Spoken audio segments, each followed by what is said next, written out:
Good morning, traders and investors. Welcome back to Pre-Market Prep. Who's ready for another trading day? Let's go ahead and dive into today's topics. We're, of course, going to get into Nvidia and all that happened overnight, getting swung down there on some chip news. We'll talk about it. Five Below coming in here with their earnings. We got C3 AI, Hormel Foods, Campbell Soup, Nutanix.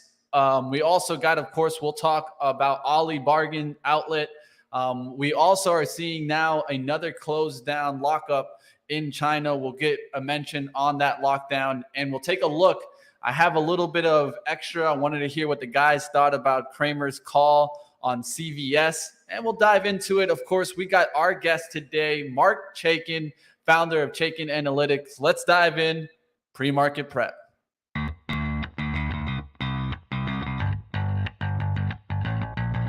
Coming to you live from downtown Detroit, this is Benzinga's Pre-Market Prep with your hosts, Joel Elkanin. This is a volatile puppy here, isn't it? And Dennis Dick. I'm bidding a penny. I'd buy that stock for a penny. With everything you need to start your trading day.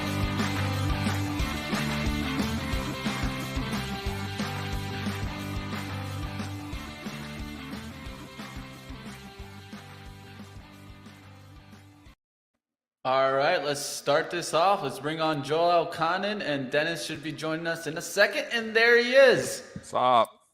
What's up? Good morning. And we're going to try and make it a good morning here. We're down 12 handles at 44.50. Crude's in the tank, down a $1.12, 88.43. Gold moving in on 1700, down 14.20 at 17.12.10. Silver, that's down 33 cents at 17.55. Bitcoin under 20K, down a $1.40 at 19.19 and a quarter. And Ethereum basically flat here at 15.60. So Triple D, I mean, I try to come in here, we try to point out some positives and negatives, and we're down. And the both reaction we had on the pre-market show was, wow, what a rally. Yeah, it is. It feels like a really strong rally here this morning. Overnight, we were really smacked around. We're coming back. They are buying the dip. Maybe not on Nvidia, which is your catalyst here this morning, a little bit. But they're trying to find stocks to buy here this morning. It feels like a sneaky rally. So I wouldn't be surprised if we go green. So, you think we're going to come in rah, bear, but a lot of stocks are sneaking to the green here. The banks have went green. We've got Meta and Google. Both have now went green here this morning. You've got pockets of green popping up. When I came in an hour and a half ago, there was nothing green. It was all red. So now you're getting pockets of green. And the rotation, obviously, with S&P is fairly strong. They've got to buy something. When you see, the chip wreck that we have going on and the chips are down significantly. And don't kid yourself, there was some carnage here this morning, but it's a lot better than it was 2 hours ago. Bitch, give us that chip news. Give us the chip news. All right, let's go right into it. Let's get in. And now, and the question might start to ask is, did the U.S. cause and start a chip war? Nvidia being told by the U.S. government to stop selling chips to China and Russia. Nvidia says on August 26th, U.S. government informed that they've imposed new license requirement effective immediately. Nvidia says new license requirement for any future export to China, including Hong Kong, Russia, for their A100 and forthcoming H100 integrated circuits. They also said that this will impact its ability to compete for its development of the H100 in a timely manner or support existing customers of A100. It expects to lose $400 million in potential sales in China in the current quarter. Lots of thoughts here. Obviously, they took no prisoners on this last night. They knocked Nvidia right down to its 52-week low. I think we bounced right there, Joel, just close, above 140. 19 cents away from it. So it bounced where you think it should bounce, and it did. I mean, these technicals can work when you just keep a basic support. That's the 52-week low. That's where it bounced last night. It's $4 off the lows. That's the good news. The bad news is it's still in a clear downtrend. The bad news is, it sounds like, I don't know, these tensions between the U.S. and China. Mitch, me and you have been talking about this for the better part of a month. I mean, these tensions continue to escalate here. Yeah, this is And not this going to is help not it. good news for equity markets. No. If we're going to continue to have these tensions with China, we are very dependent on cheap China goods.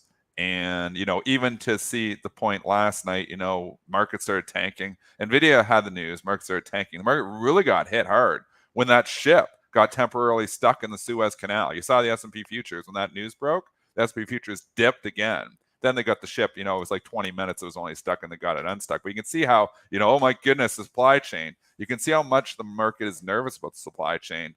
I still think like there's going to be repercussions coming from China. I think it's slowly starting to show up, and I think it's going to show up in the supply chain here. So I'm scared, man. This is a push. This was a push, I think, by the U.S. government stepping on up, telling a company that they need either licensing or that to stop selling chips in China and Russia. This is not what you want to be hearing if you think that the China and U.S. tensions are going to go down. This increases those tensions. Yeah. And now, if anything, I feel like this is something that China is going to be viewing as more like an attack on their government, an attack on their economy. They're the ones that, produce all this kind of tech chips. And I think, now watch out, because I think China has to kind of combat this. It's going to keep happening. There's tensions. The political tensions here are huge, and the effects here that it's going to have on this global economy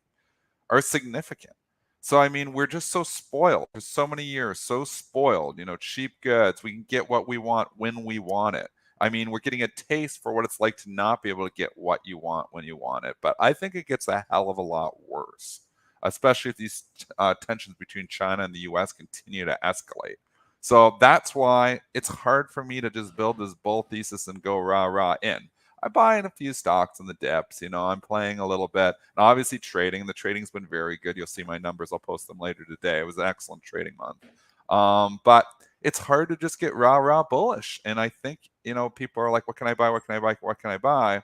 I think you got to use the rallies to be like, what can I sell? What can I sell? What can I sell? So I'm not so much, I don't mind buying some dips from some trades and stuff. But when you're looking at your long-term investment right now, even to my Intel purchase, and my followers are really good at giving me heat when I'm wrong. They're so good. Oh, they're so good. They love it when I lose money. Oh, they do. That's what they want. Do you think they're at like the algos, like their algorithm? They write down, Dennis said he bought this, and they put it in a spreadsheet, and then they have I think there's some people that do that. There is, and they know who they are in the chat. If I post 5 they mention every losing trade we've ever had. Do.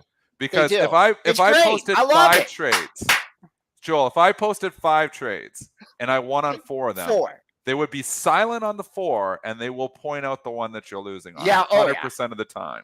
That's the way it does. There's people out there that because I'm very opinionated. So some people like that and some people dislike that. So there's no in between. When you're opinionated, I say something negative about somebody's stock, they're pissed off. I say something positive about the stock, they're feeling good about me. What I say about your stock is how you feel about me. It's the same thing for you, Joe. It's the same for anybody talking in the media. I mean, obviously we're small scale compared to, like a Jim Cramer or something like that. But, the hate he must get Jim Cramer because, he's 100 times the size of us, 1,000 times the size. Well, don't worry. I got some picks for him at the end of the show. We can. He takes it in stride, though. He's so good at it. I mean, he's so good at taking the heat.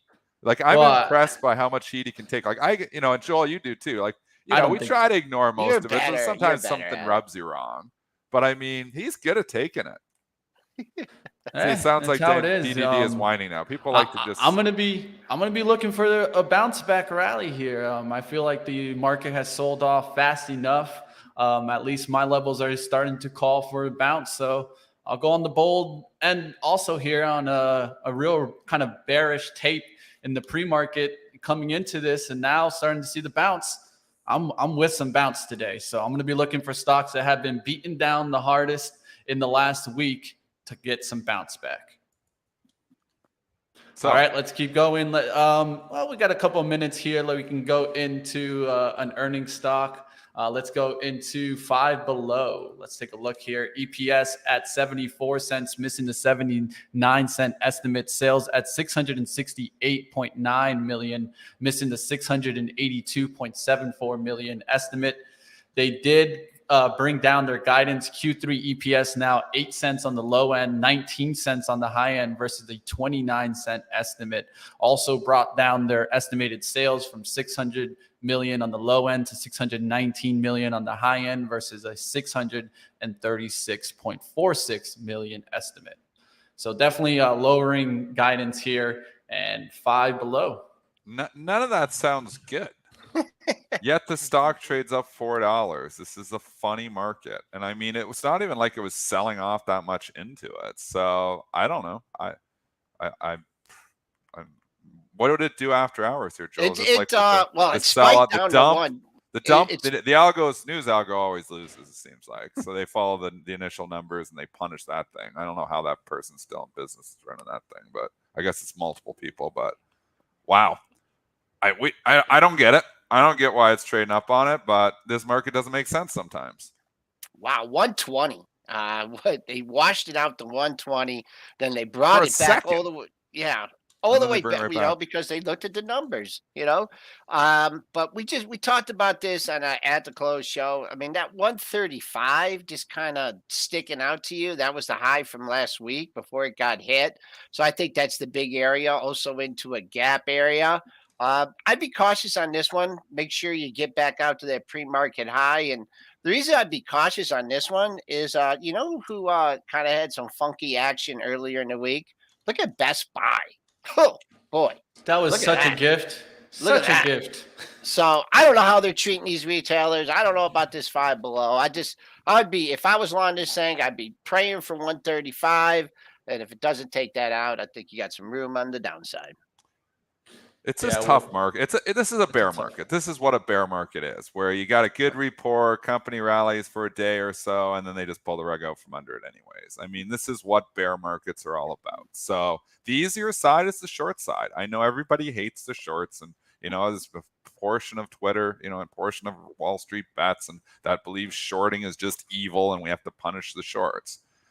Unfortunately, for all those people out there, the shorts are having a fantastic year. So I know we've been squeezed a couple of times here, but the shorts are winning, folks. The shorts are winning. And it's been a good market to be short in. I mean, every time it seems like you rally, I've been saying in 2022, selling the rip or shorting the rip has worked better than buy the dip in 2020. But people don't realize it and they don't do it. And in Robinhood, I guess they can't even do it. That's why they create these inverse ETFs, because there's certain brokerages that don't even allow shorting. But what shorting really does is it keeps the market efficient. And the lack of shorting is what causes these bubbles. It's not, rah, bull. It's that nobody get a borrow and nobody can short the thing, or nobody has the guts to short the thing, that causes these bubbles that, people chase and lose a lot of money on. Shorts do a lot more to help Wall Street than hurt Wall Street. That's the honest truth. Well, it looks like we got, at least yesterday on At the Close, I mentioned I was looking for an overnight catalyst to take us down to see that rebound. I think we got it with the Nvidia news. So let's see what happens today. Let's see what our guest thinks. Let's go ahead and let's get into our guest today. Of course, none other than Mark Chaikin, founder of Chaikin Analytics. Welcome back on, Mark. Good to be with you. Definitely good. And are you like us? And we're seeing a little bit of a rally here in the pre-market. Do you feel that we could get a turnaround today? Turnarounds are pretty extreme. We could get a bounce into the holiday, beginning of the new month. But Labor Day rally? Yeah, the problem is historically, September's been a bad month, and particularly when the market is down going into September for the year. There's a big difference in September performance depending on whether you're up or down, and it's not good. So any rallies should be sold, I believe, for traders and investors. Pick your spots. It's just a tough market. I mean, when you see stocks like we were just talking Best Buy, and they report and they buy it up for one day, stock rallies up high, like squeezes everybody, and then 2 days later just pull the rug out from under it anyways. It's just a tough market for the bulls. It's follow the shorts. You got a big short position in Five Below, big short position in Best Buy. So shorts will cover, the algos pick up the short covering and they jump ahead of them. That's part of the market dynamic these days, and it has been for the last couple of years. So I think it's been I mean, it's always been trying to get a hold of, get ahead of the paper, right? Even long before they were algos out there, right? Identify. It's a little bit harder now to identify the size in the markets with the decimals and the multi-decimals. But I know it was almost a week ago. But man, have you ever seen, 1 8-minute speech take so much market cap out of the market? And my question to you is, he just seems to overdo it on both sides. He, was way too dovish for too long, right? And we're paying the consequences. Is he going to be way too hawkish for too long and, send us in the other direction? Well, I think what happened in Jackson Hole was exactly what the Fed needed to happen. You were starting to see frothy action in Bitcoin, in stocks, and that's the last thing they want. They're trying to dampen, animal spirits so that they have a better shot at controlling inflation, which they're not going to be able to do, obviously, with interest rate hikes. They're more likely to do it by contracting the money supply or selling off their portfolio. But the point being, there was wishful thinking going on, fueled by algos. Because if you look at what stocks went up from the June low, it was everything that had been beaten down. And that's not a sustainable rally. And so when he poured cold water on people's hopes, that was it. I mean, but there was no surprise in that statement. It was already telegraphed. And you look at Neil Kashkari, and he's sort of the stalking horse now for the Fed. So listen to what he's saying leading up, and that should not have been a surprise, but it was really just animal spirits and Mark? algos. No, we're still here. Dennis, did you lose us for a little bit? Oh, I lost you guys. Sorry. No worries, it's all good. Yeah. Let's dive into here now. Of course, a lot of investors are seeing the stock market come down. And the question is there any safety out there? Is there rotation that you're seeing that we should be watching, Mark? Well, you're starting to actually see some of the defensive stocks come under attack. A brokerage firm downgraded one of my favorite stocks, Molson Coors, TAP, double downgrade from buy to underperform. And so there may not be any safe havens other than the electric utilities in this rotational bear market. I call this a rolling bear market. Have been saying that since February. But here's a very fine company, typical defensive play, safe haven for money. People are going to be drinking beer. It's not going away. Demand's not going away, but something's going wrong, and maybe has to do with costs and shortages. And I'm not sure there are safe havens. To me, right now, with 2-year treasuries yielding what they are, I think that's your safe haven. And that's also pulling money out of the stock market. You're getting a really nice yield relative to stock yields, and that's reversing the pattern that we saw for the last 8 years, where equity yields were very competitive, and now they're not. And so if I'm looking for a safe haven, I'm going to put my money in 2-year treasuries. They're pretty bulletproof at this point. What about the utilities? Just exactly keep on going. I mean, that's we had Jay Woods on the other day, and he talked about the wrong kind of leadership. And holy mackerel! I mean, the market's taking just a defensive mode here in even in the light of higher interest rates. I mean, how long can this trend continue, Mark? Looking at the utilities. Well, you've just had a mean reversion pullback in the utilities. So they're certainly not at the top of the page right now. They pull back to support, whether you look at the XLU or you look at something like DTE, which has been a typical Detroit Edison typical utility. Power gauge ratings on these have been bullish since mid-February. Good dividends, and except for that June swoon, you had really good demand for these stocks. But I'm just not a big fan of utilities, except as a parking place. And certainly when they get overextended, you want to either pull money out of them or stop buying them. Now, one area that we've seen definitely get hit on the downside has been the tech names. Do you feel that eventually these are areas that we can start looking for, or should we watch out for those lows and then look after that we could start catching into these? I think you watch out for the lows. If this market's going to go test the 3,600 area, if we've got 3,200 in the cards, which is, I think, a worst case scenario. Well, there's a bigger worst case scenario, but that's always been my base case.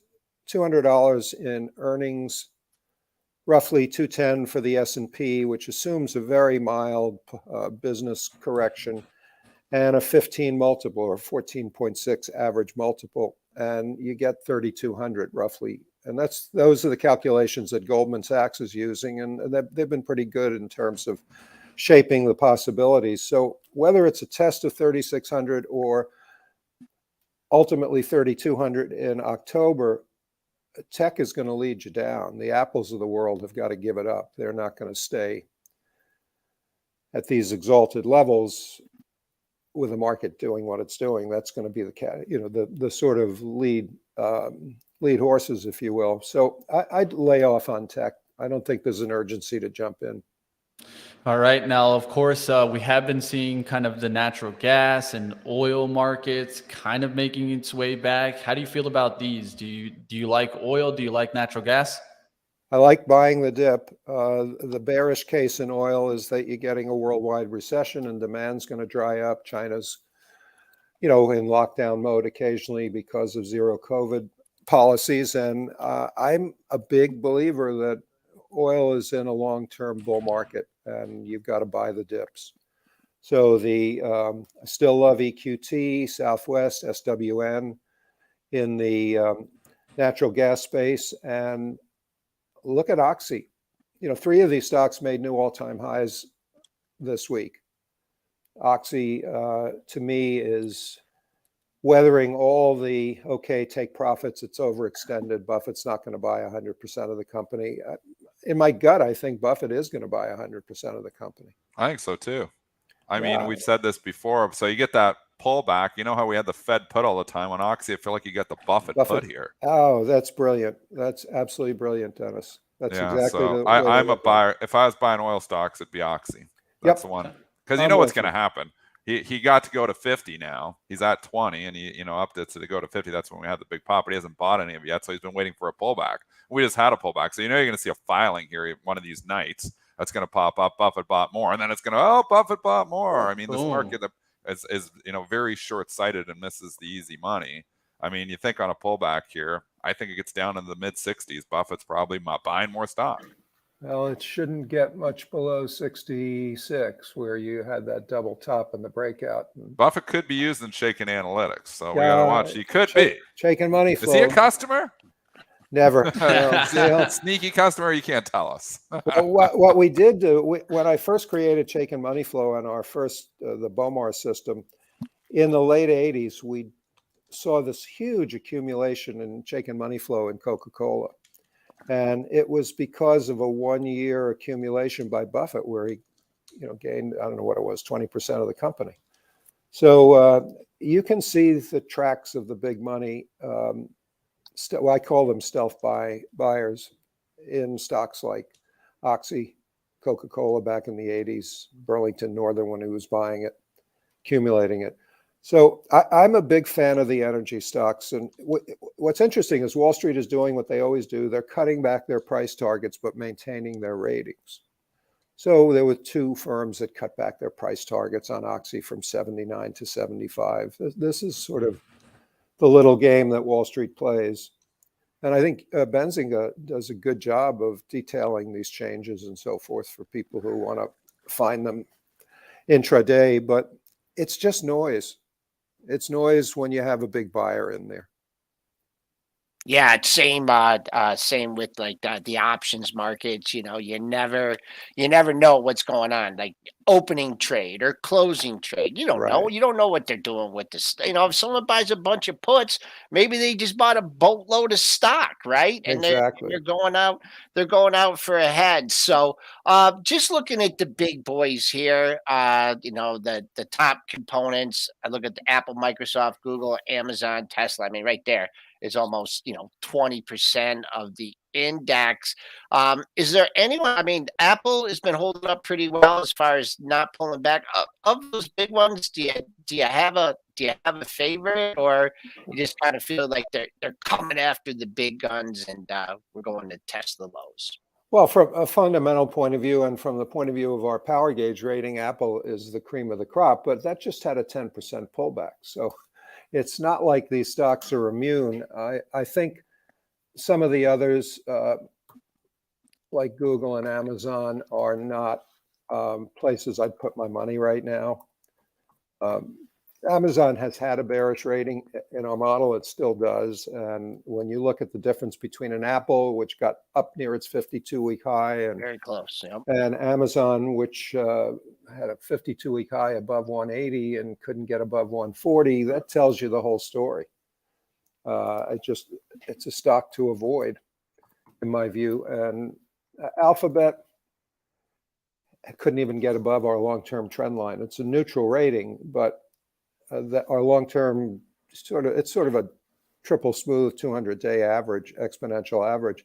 If you can't get above that, and if you go back to June, it couldn't get above that level in June, couldn't get above that level in March, and now down 30% from there, it still can't get above that level. So the risk in Amazon is it breaks that quadruple bottom down at the 105 level and goes into the 90s if the market gets slammed.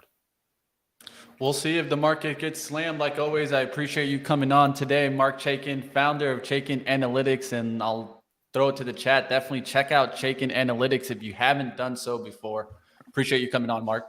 And by the way, last time we were looking at 4,300 as a spot where the market might get to and then run into resistance right at the 200-day average. This market is playing out according to form, and I'm looking for a low in September or October. Minimum test of the 3,600 level. Get a catalyst, it could go to 3,200. All right, we'll watch out for that. Appreciate you coming on today, Mark. My pleasure, guys. Thanks, Enjoy Mark. the holiday weekend. All right, that little rally is turned into a little decline here. Did get up into the 39.40 handle, got a little bit over halfway, and starting to leak again here. Just real quick, we did talk about the Nvidia real quick, and just folks, just be aware what the low of the move is. 140.55. You got the 140.69. That was on that 4 a.m. open. So, I think you're finding buyers here on little dips. I did not look on the chart on AMD. That despite pre-market low, I'm not sure if that was a real print at 81.21, but not much in here as far as like 80 is a psychological level. But the next daily level you have, it's 80.94. That was your July 18th low. All right, lots of other chips getting hit here too, so just keep that in mind if you're trading the chips. There's like Marvell is down. Marvell becomes interesting here, Joel. I sold it up at 53 or 54. I was wondering about that. Yeah, it gets back down. I bought that low 41.07 on that July 5th. I think I was like 41.80 or something. I got very close to the low, and it was a perfect, trade. I took a good chunk of it out. I don't know. It gets back to 41. Do you take another shot? Or do you get back down there again? You're good with like in and out and rebuying those things. So right now it doesn't feel like it's getting back down to 41, right? Down to $112. 4 day. Oh, the other thing I just wanted to alert our traders and investors to, and I looked at this. We've had at least we've had 4 4-day losing streaks since June, and we've had 1 5-day losing streak. And that was when we made the June low. Of course, that was on expiration. So, we could talk about different indicators, but here we are. We are on a 5-day losing streak heading into a holiday weekend. So, 5 could turn into 6, and 6 to turn into 7. But just going back with the market action since June, that's what we've been presented with. They kind of front ran. They kind of they were ahead of the September sell off here. Like it's hard to just come in here and say, oh, September is historically bad, so you want to be out of stocks. I mean, they just hammered them for 2 weeks in August, and then everybody just front run that. So I'm more inclined to be looking at the dip to buy as a trader hat, not investor hat. But just looking here, you're getting to some support levels, some key support levels. Somebody in the chat just pointed out Shopify. We talked about this the other day. It's trying to hold 30. I mean, support is support until it's broken. I have no problem with the trader buying off support and, going for the bounce. It's worked 1, 2, 3. It's worked, half a dozen times already. Could work 7 times. It could happen. So you do see some stocks coming into support. So there is, a lot of people too, all coming on CNBC now and say, oh boy, September, we're in trouble here now. I mean, they're so wrong all the time that it's, you just rate the algorithm, just do opposite of what they say on CNBC, and you probably make a lot of money. So, I mean, they're all getting bearish here because we went down for 2 weeks, and all they do is chase price. They haven't taken their Momo hats off and know that we're in a contrarian market. I'm more inclined to just see, maybe for trading, what is that support? If stocks are coming back to those major support levels, you can try them for a bounce. That Shopify 30 is huge. But there's a lot of them that look like that now here. I mean, Square is 60. That's a ways away. Nvidia, you won 41 last night. You could take a shot at 140. Might get there again. Take a shot, takes it out, get out.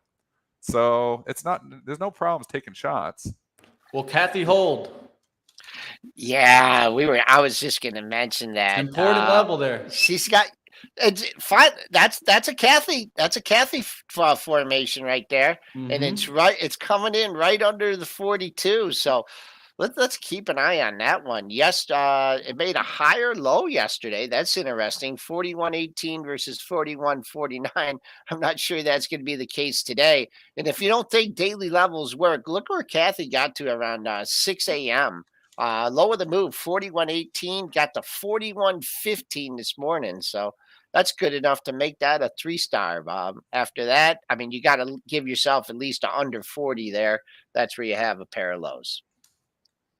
Yeah, when Kathy adds the stocks, it's always getting dangerous. We don't even talk about it anymore, right? Well, she added Nvidia, and look what Nvidia did after that. Subscribe to her newsletter. Mark Chaikin called it perfectly. Scary. Mark Chaikin called this perfectly like a year and a half ago. She's irrelevant. She's become irrelevant.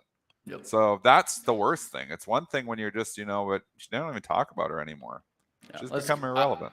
I just look at it just to look at some growth stocks together. Let's go to C3 AI. Q1 EPS coming in here at a loss of 12 cents, beating the loss of 24 cents. Sales at 65.3 million, missing the 66.02 million estimate. They see Q3 sales at 60 million on the low end, 62 million on the high end versus the 71.7 million estimate, and sees full year 23 sales at 255 million to 270 million versus a 310.58 million estimate. So lowering. I don't follow the stock at all. I trade it every once in a while, but you're down here. I mean, the 14 May low is going to be challenged.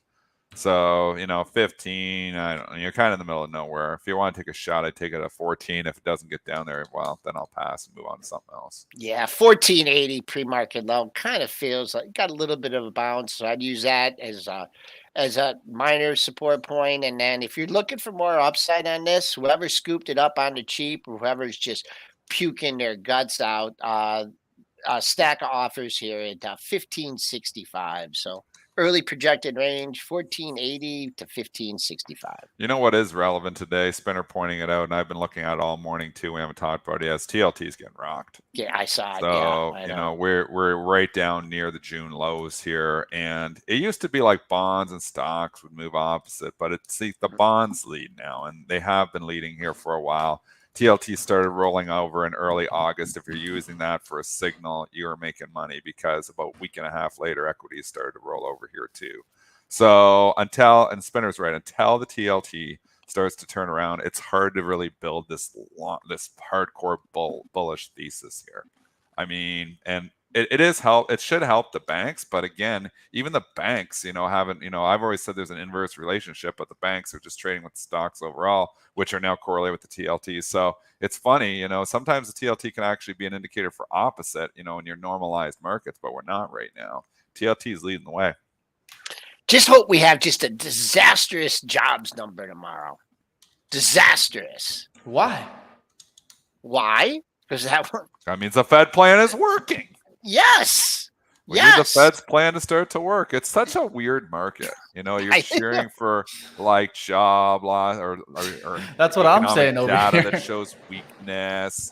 I mean, it's such a weird market, and we're not getting any of that. Normalized markets be like, oh, this is a good thing, but not in these markets, because they want to know that the Powell plan is working. And we'll see. Well, obviously it's the jobs number tomorrow. That used to be the big number before we got into these inflation problems. It used to be the jobs. That was the most important number. Now it's obviously anything to do with inflation, CPI. But let's see what happens tomorrow. Yeah, yep. I think it would have to really shake up for it to make a change, but we'll see what happens there. Let's keep going towards the next earnings stock. Let's get into, we got Hormel. Let's talk about Hormel here. Higher input cost? Hormel, horrible. Hormel Foods here. I'm sorry about that. I didn't have the banner ready, so that's okay. Don't worry about it. There it is. All right, so EPS at 40 cents, missing the 41 cent estimate. Sales at 3.3 billion, beating the 2.98 billion estimate. Hormel Foods lowering the full year 22 EPS guidance from $1.87 to $1.97 on the high end. They lowered that down. That was their expected. They lowered it to $1.78 to $1.85 on the high end. They also raised full year 22 sales guidance. So that one was raised to 12.2 billion on the low end, 12.8 billion on the high end versus a 12.45 billion estimate. To all my haters out there, you'll like the fact that I took this long into the report. So this is my big loser of the day. I'm not going to go broke on it because it's 0.001% or something of my trading portfolio. It's pretty small, and so it's probably bigger than that. But it was offered down 50 cents last night. Somebody's giving me a 50-cent lead on a food stock, and I was like, take a shot. No, don't take the shots. That's how you're trying to make 50 cents to lose 250. That one didn't work out. So I will sell today. I have a small position. I've sold half of it. I think of all your different trades and all your different strategies. I think the one that you probably say that you get tagged on the most is when you get a lead on earnings. On earnings, yeah. Because they almost always, it's those bloody insiders. I swear sometimes you see this stock bid up and then they beat. I honestly think that some of the companies are so ignorant to how the stock market works that they see it close at 4 o'clock and then they start telling some of their employees about the number because, it's already closed. So the market's closed. So now they can't trade on it. They don't realize there's an after hours. I swear I think that because sometimes you see some stocks actually getting bid up after hours and then they just beat like crazy and the stock really goes. It's almost like the indicator. What are they doing after hours? I swear half of that's like somebody knows something. All right, let's keep it flowing here to Campbell Soup. Who's getting the soup? Mitch, before you move on, for you spam traders, look at this 47. I mean, that if I was short, I mean, look at that area. You had like a couple weeks of consolidation, 1, 2, 3, a month of consolidation between 47 and 48, and now you're coming back down to the lower end of consolidation. Didn't quite get there in the pre-market, so that big level. Keep an eye on that. This is also way over the average daily range for this thing. Usually doesn't move much, so keep an eye on 47. I'd give that excellent support based on the daily charts, and not one day, but like I said, almost a month worth of data. Looks like the Campbell Soup is not boiling today, so no hot soup today. Campbell Soup Q4 EPS coming in line at 56 cents. Sales at 1.0 billion, beating the 1.98 billion estimate. Campbell Soup sees full year 23 EPS at $2.85 to $2.95 versus the $2.92 estimate. Expects sales growth of 4 to 6%. They say anything about input cost at all, or No, I was just didn't curious. dive too deep into it. Okay, there's once I saw this can't report, give you it just, like in Hormel, something jumped out to me. There's yeah. nothing jumping out to me at 46. I would just say 45, 43. That's a $1.40 away with it already being down 353. I don't think you'll get there today. Tough. Monthly trend line rejection. That's what I can see on this chart, but It's a You got food anything on stock. this They one, Dennis? typically they don't move around that much usually, but they're getting hit here this morning. I mean, that's a big move for Campbell Big Soup. move, They're yeah. knocking that down to 46. I mean, it just gave up. Like, you literally have been running for 2 months, just gave it up one day. That's impressive in itself. is this kind of considered more value? I mean, Yeah, for sure. 100%. 17 forward outlook. But Are they and one attacking value? That's what I wanted to kind of take a look at. Do you feel like they're attacking value as also I attacking feel growth? like they've been attacking everything. Yeah, that's what I wanted to kind of point out, because normally you get some kind of safety somewhere, right? And so it feels like it's been an attack everywhere. Yeah, I feel like they have been. I feel like they've been attacking everything here lately. So, and like I said, you know, if you're hiding out in utilities, I mean, it has worked very well. Again, in June we got hit, but the July, August rally, another gift. So, you know, these are all gifts, man. And I don't know. I just keep thinking. Let's go like, to something positive. How about that? Well, you know what's positive is the Tina trade being dead. There's so many, Yeah. you know, places. Like, I just tied money up. You get 4% in risk-free government, and you know, and GICs in Ontario right now. You get 4% risk-free. I'm like, that's pretty dang good. Yeah, that Do you want to go fight good. in equities, you know, to try to pick up, you know, a long-term 7, or do you want to go in a sure 4? I don't know, man. And the Tina trade being dead is not good for stocks. All right, new to next here. Q4 adjusted EPS at 17 cents, beating the 17-cent loss, beating the 40-cent loss estimate. Sales at 385.5 million, beating the 354.45 million estimate. They see Q1 23 revenue at 410 million to 415 million versus the 372.63 million outlook. And full year 23 revenue at 1.77 billion to 1.78 versus a 1.55 billion estimate. Getting the lift there. Got a big lift, popped to 2150, like filled that gap area and then some. But on the reset here, now that we're back down at 2010, I'm still going to respect the bottom of that gap area as resistance. So if you're looking for a target or you're looking for a lot more, let's get through 2066. And on that day, the day before it gapped down, boy, $3. You had to close at 2142. So a lot of people are like, if this gets back to 2140, I'm scratching this trade. And that's what you had in the after hours, got to 2150. That'd be a nice target on the upside. All right, next one up would be Okta. Am I saying it right? Or Okta. There you go. Let's go towards that. That's Q3 adjusted EPS at a loss of 10 cents, beating the loss of 30-cent estimate. Sales at 451.8 million, beating the 430.74 estimate. I don't know about this one, so I'll throw it to you guys. I don't trade this one ever. This is breaking down. Well, actually, it is. It is. It's taking out the lows. I mean, I'm looking this is the monthlies. I'm like, we're going back to 2018 pricing here. So this trouble. I mean, you're breaking out. You got the nosebleed valuation. What does this thing make money? Let's find out. What were the earnings this quarter? Earnings were, EPS at a loss. There you go. Yeah, so they're not making money this quarter. Trouble. I'll pull this one on. I'll go to what I used for, I believe it was for HPQ yesterday.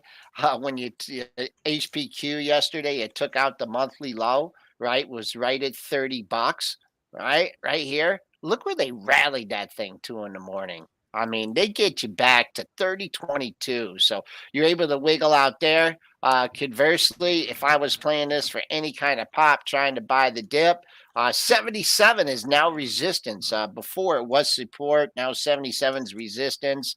And for support, I mean, you got someone just in a world of hurt right here and leaning on the offer. Dennis mentioned the next monthly low, 70.44. There you go. There's a possible, potential, maybe support point for this. All right, let's go to the next one, which is going to be Ollie Bargain Outlet. I was interested to see what happened in Ollie, and it looks like they got an EPS of 22 cents, missing the 33-cent estimate. Sales at 452.5 million, missing the 457.45 million estimate. They see Q3 sales at 426 million to 434 million versus the 439.03 million estimate. Sees full year 22 sales at 1.84 and 1.86 billion dollars. Falling off a cliff. Fallen 66 to 52. Hey, what's your RSI on this puppy? So just curious, Negative. like, because Got you.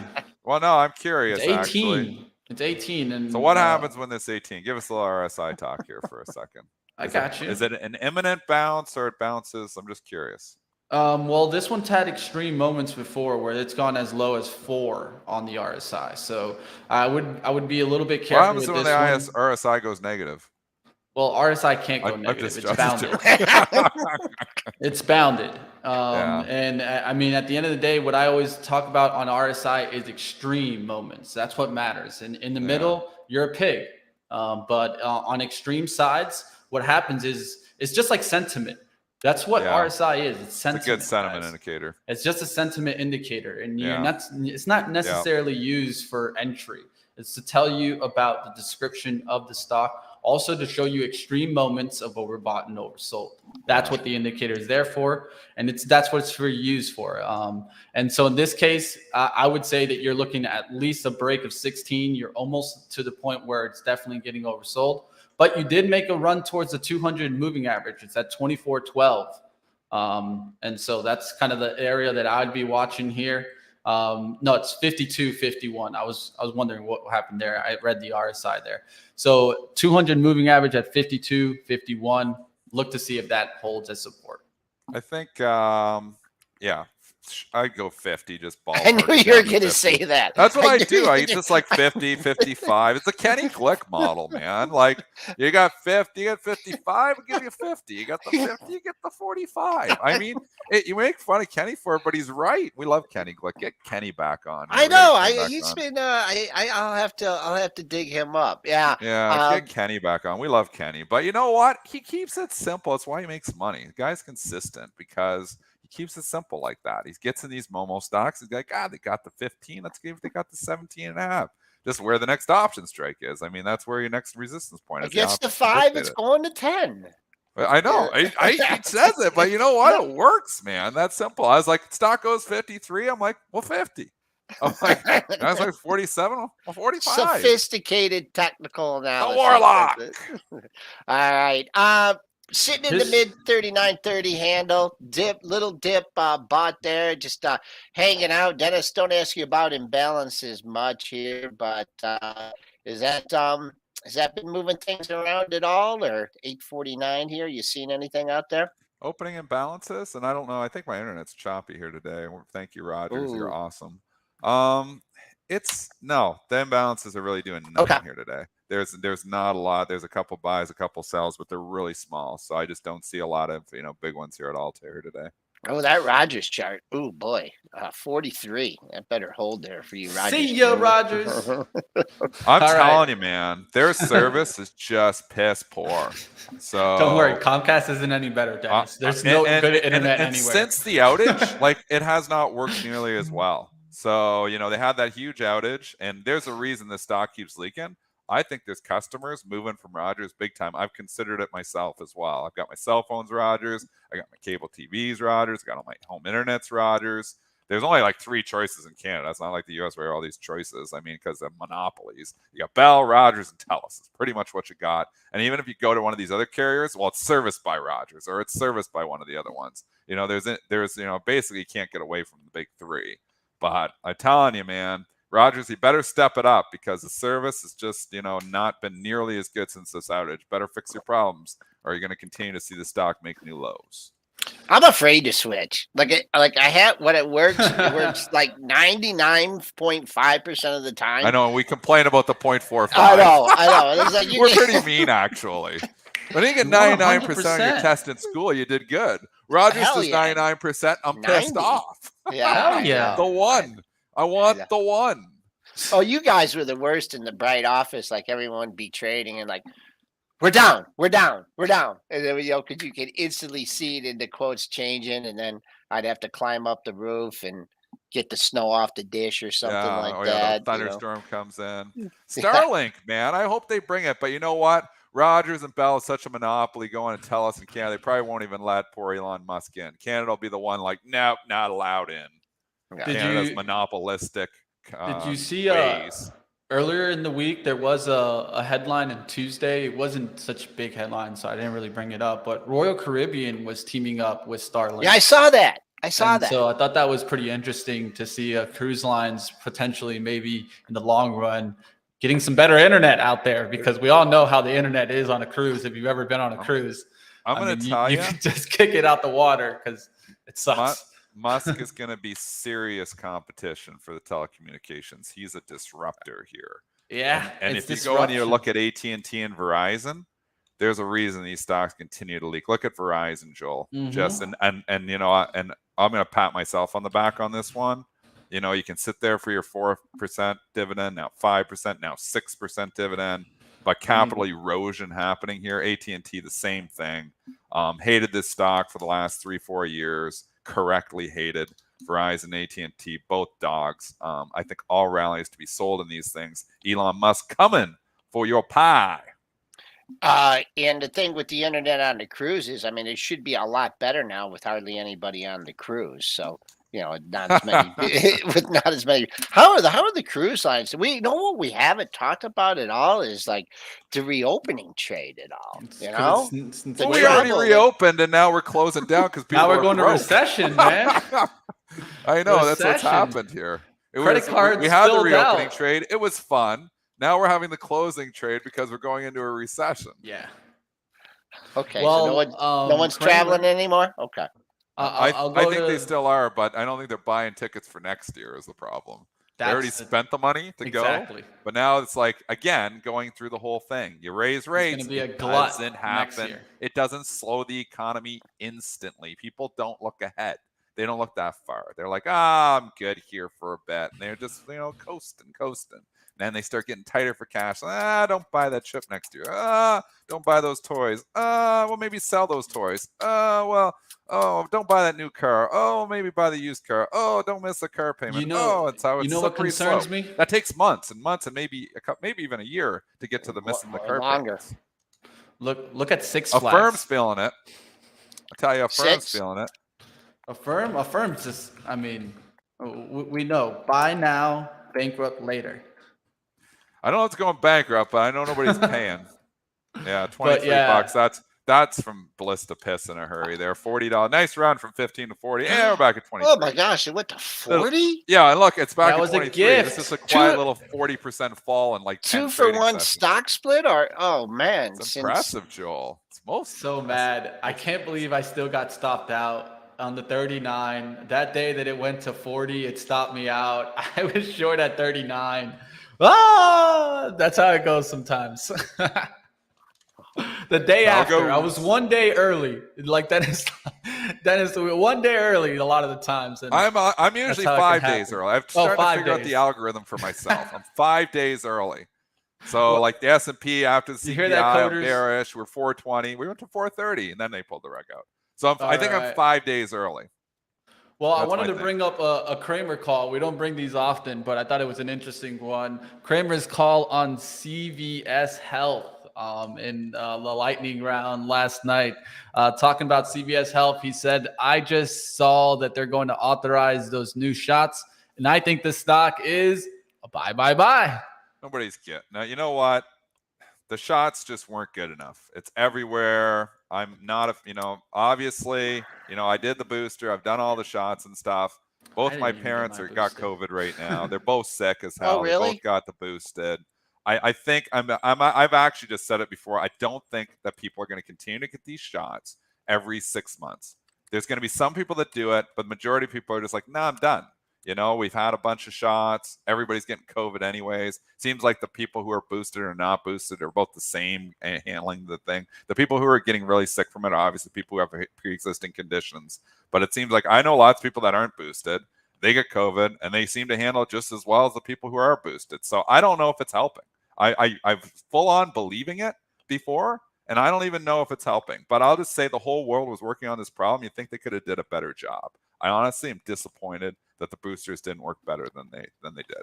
So sorry to the haters, but I'm just not. You know, I was on the full like bandwagon of we're gonna beat this with science.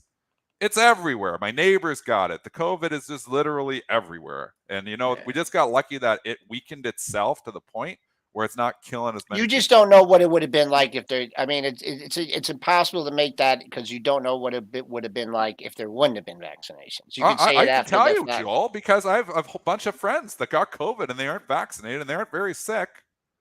Like, I don't see a big difference here between the vaccinated and the non-vaccinated. With everybody who hasn't had It's a COVID, tough one. but we're at a point here. I don't know. I feel like everybody's had it. Like, I don't know. I don't know if I haven't officially had it, but you know, it's bounced around so much, and I've been sick. I don't know. So, you know, a year ago, if you would ask me that question, I've been like, yeah, you got to get boosted, you know. But I don't know. From what I'm just seeing, and maybe it's selective perception on my part, I don't see anybody really getting that sick from it. So I don't know. You get the booster, you don't get the booster. I don't see as many people dying from it anymore. Not a CVS fan, I can see. Let's go towards the last one here. I mean, it's holding the gap, You like right? it? So you have a level to lean on, right? Mhm. 97.72. Hit 98 yesterday. I just don't know if I want to be long this thing when it falls into the gap. I will say, man, the shelves are empty at this Walgreens by me. And you know, you can tell like when stores are about to close. You know what I Yeah. mean? It's kind Yeah, of like the inventory not coming yeah, in. you're like, and then you're like, hey, you know, where's the so and so? Oh, it's coming in tomorrow. And I'm like, yeah, well, okay. And then you go in there the next day and it's still not there. But oh boy, look at this on the low of the move. So CVS, as long as it doesn't fall into that gap area, you got good support at 98. All right. We got about 2 minutes left, so I'll just go towards the last one that I had here. He also gave out 5 long-term natural gas plays. Full disclosure, I'm not in any of these, but just want to take a look at them. And he gave LNG, of course. I mean, I don't think that took too much, seeing that stock up how it's been in the last, I think, 2 or 3 months. It's up 38%. So not the craziest call there. And then he gave some of the kind of smaller names that are kind of, you guys can keep an eye on them. Tellurian. Yeah, I Tel saw was the one. segment. Yeah, Tel was one that he was mentioning. He was also mentioning SRE, Sempra Energy. That's a utilities play. That's interesting. At least a higher price name. I actually might take a look at this. If he's calling it more of a natural gas play. EE, exaggerate energy, accelerate. Yeah, EE. Never heard about this one. This is a utility independent power producer. Wasn't this today that like oil and natural gas were supposed to like oil to 120 and natural because they were shutting down the pipeline? Wasn't this today? No, that was yesterday. Oh, that And was we yesterday. did get a pop. We got a pop What on a UNG. rumble, I'm still man. in it. I'm still long from 31s. Was able to add to my position yesterday stock at is this? 31. Take some profit. UNG. Oh, you're talking the ETF, yeah. Yeah, I'm still, full disclosure, still got the swing on there. Been getting Still in and out holding of over that 30. one. Yeah, 31 is where I've been in plenty of times, and I feel like that there's a level there, and you can see it on the intraday charts, like the 30. 15. Yep, parallels at 30.50. VWAP just gets hit. There's just someone adding there. Every time it comes back, big orders get filled there. So that's the level Seasonality that on your side watching here, Mitch, too. I mean, we're getting colder seasons, so seasonality going on your side here as well. Yeah, I'll hold to my level. I said it yesterday, 30 90s, Yesterday, we got as low as 30.97 and around like 1 p.m. and then just started recovering. So we'll see what happens today. Like always, you never know. The only thing I can do is set myself up in these kind of trades. Boyle is kind of a similar setup if you just wanted to look at Boyle. For Boyle, I would say around the 100 level is the level where I could see it getting reloaded, and we'll see if it can get back above 105 today. Oil? Boyle, yeah, Boyle. that's another natural. I'm like, whoa, I'm getting on here. I mean, I'm just looking at this crude chart here, and I mean, too huge. I mean, this is the third down. I mean, if you're if you're long this, I mean, you got a good level. Wow, is that down at 85? Exxon gave me a good level 85. yesterday. Holy macro! You're still $2.50 away from major support here. S&Ps are leaking. We tried to talk the market up. We but tried. Man, tried to be raw. Yeah, we tried the CMB I stuff. felt like it was going to go positive. It looks like I'm a day early here again. Yeah. I just the pre-market low of 39.21. I wish I could give you something there, but I don't. Your next true daily low is 8 handles below that at 39.13. So that's what I'd be looking at. And on the upside, I mean, we did get a little bit over mid-range, but that didn't last very long. So that's it. Triple D, any closing comments from you? Tough day, like we were looking like value wanted to buy a little bit from the banks, which TLT this week, you think the banks would show a little bit of life, but they started rolling over here too. I mean, sell the rip is just prevalent here. So it's hard to break the sell the rip mentality. And that's what we are. That buy the dip mentality, a little bit more broken. Sell the rip mentality is fully in there. So do you feel like the bulls are finally letting go? Do you guys feel like the bulls are finally letting go? No, they let go on Friday when they let go, but they'll be back. They'll be back. All right, everyone, have a good day. Back. We'll be back. All right, go check out PreMarket Prep Plus, and I'll get Dennis and Joel on out of here. We'll wrap on up like always. You guys can catch Joel going through some tickers on PreMarket Prep Plus. Now I'll take you guys over to live trading as I look to go ahead and start my little portfolio challenge. If you guys don't know, I'm doing a little bit of a CMT Association portfolio challenge. Got $100,000 of paper money to put to work. Let's see if these paper hands can do something today. I'm going to be seeing what happens in the market. Of course, you guys can come over to live trading. Ryan, Zunaid, they'll go ahead and try to push into seeing what trades they got. Of course, I'll be looking at more of my portfolio today, trying to balance out, but I'll let you guys in on watching my competition as I go ahead and try to take on the CMT Association. We'll see what happens. Let's go into it. Come on over, guys, to live trading. We've been doing pretty good. Had a good trade yesterday. Was able to bounce back there with UNG. We'll see what happens today. Let's keep it going right here on Benzinga.